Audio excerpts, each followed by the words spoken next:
ABC News political director Averi Harper. Averi, good morning to you. It's always great to have you. So we know more tariffs are due to go into effect this week. Should we expect President Trump to stay the course here, or could there be some kind of last-minute change? Listen, the president is really dug in on this, despite the huge dip that we've seen in the stock market, the warnings of economists, and even concerns from Republicans. He really believes that there's going to be some short-term economic pain on the part of Americans, and that there's going to be some sort of long-term benefit. But that is a huge bet. It is not a sure thing. And, you know, it's really something that he promised on the campaign trail to bring down the prices of goods.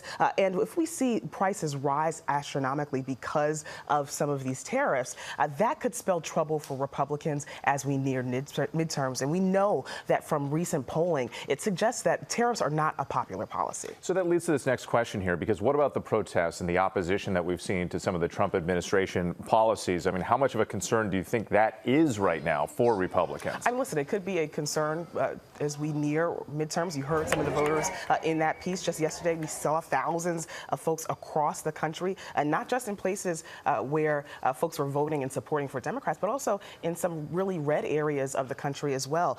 Not only that, but we saw former President Barack Obama come out and speak critically about the president. We saw Vice President Kamala Harris do the same thing.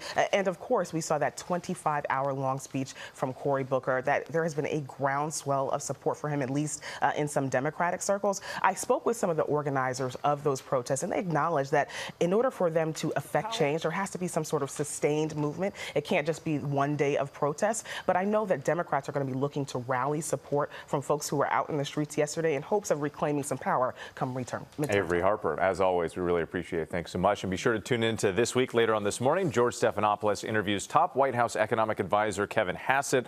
Plus, Democratic Senator Cory Booker talks about his record-breaking speech in the Senate and how Democrats are responding to the president's sweeping tariffs.